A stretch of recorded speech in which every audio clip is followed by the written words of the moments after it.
closed. The chairman of the Senate Intelligence Committee says the guilty plea from President Donald Trump's former lawyer sends a message that, if you lie to us, we're going to go after you. In November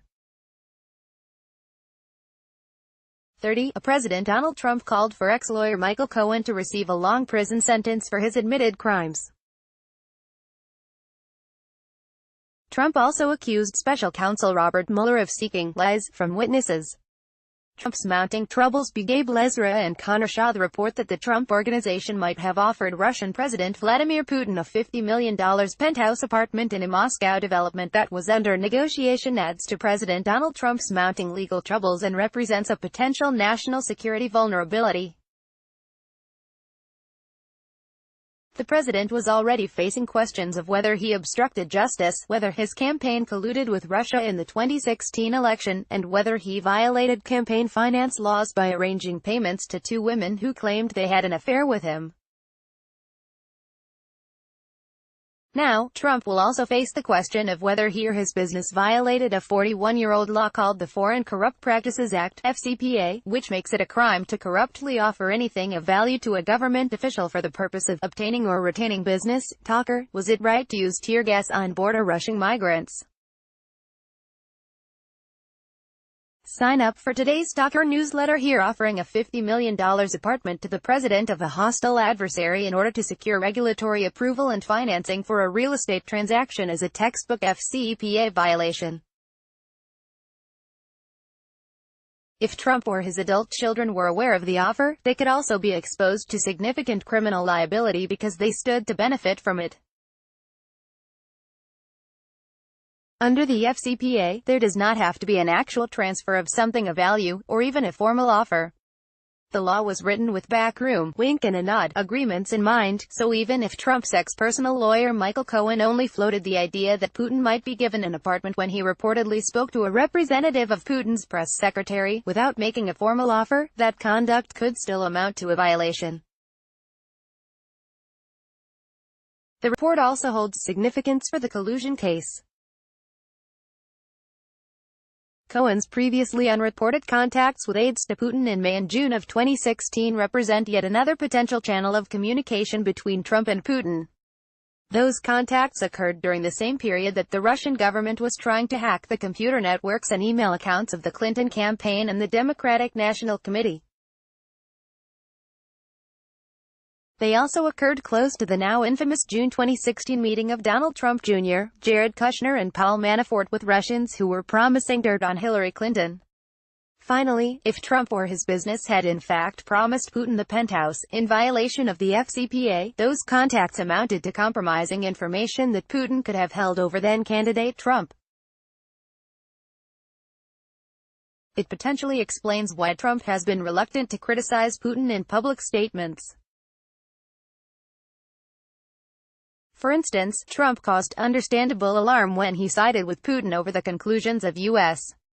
intelligence agencies at a news conference in Helsinki this summer. That's the real kicker. A potentially compromised president is not just a criminal law conundrum, it's a national security nightmare. Ezra and Connor Shaw serve as counsel at Citizens for Responsibility and Ethics in Washington, CREW. You can follow them on Twitter, at Ezra and at Conor Marcasaw. What our readers are saying: you can't seem to find a Trump Tower development in Russia? That's funny. It's kind of like how we still haven't seen damning evidence of President Donald Trump colluding with Russia. Richard Berg: where is the evidence this led to the tampering of votes? Where is the evidence of a meeting asking Russian President Vladimir Putin to hack the Democratic National Committee servers? Trump was a private citizen when supposed deals with Russia were going on, and the Trump Tower hotel deal never happened. Special counsel Robert Mueller's entire goal seems to be to stretch his investigation out to politically damage Trump. Robert Rogers Trump and his family were only campaigning in 2016 for the money, never imagining he would actually win. The lies he has always used in the business world weren't highlighted under the spotlight of the news media as much as the president's are. Gerald Burns: the problems with mounting a conspiracy case against Trump. These cases are extremely hard to prove. It is nothing more than speculation. The Mueller investigation is indeed a witch hunt, and those who have sold the farm and relish that it will turn out something for them will be sorely disappointed. Keith Smith. What others are saying. Quinta Jurecic. The New York Times. The allure of a Mueller report lies in its imagined promise of a single, definitive truth capable of cutting through the haze of lies, confusion and alternative facts, but Jerome Corsi's and George Papadopoulos' antics are a warning that this hope will inevitably fall short. Conspiracy theorists and prosecutors live in different worlds. The first, unmoored from truth. The second, devoted to proving facts beyond a reasonable doubt. Rather than crumbling, though, their falsehoods have continued to spread and grow. In this environment, the question is less what Special Counsel Robert Mueller will do next and more what Congress and the American people will do with the information they already have. Josh Campbell, CNN.com. Fortunately for our institutions of justice, each new exposed lie is further evidence that those in the Justice Department are not corrupt. They are simply doing their jobs and following the facts wherever they lead. If the Trump associates that Mueller has continued to knock down were indeed innocent, the president might be spending his time presenting facts to prove the case rather than attacking Mueller and the investigation. And we all know that when you're attacking investigators, you're losing. Peter Zeidenberg, USA Today. The bottom line is that Trump's impulsivity is intractable. The fact that something is unwise is not a deterrent for him, particularly when he is egged on by the right-wing media appealing to his sense of victimhood.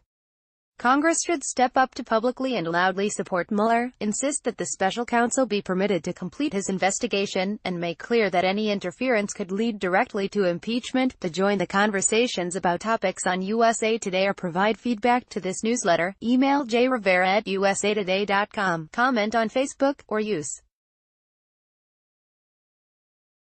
read or share this story. https://www.usatoday.com/stories/opinion/2018/12/03/maybe-why-donald-trump-want-criticize-Vladimir Putin-Tucker/219100102/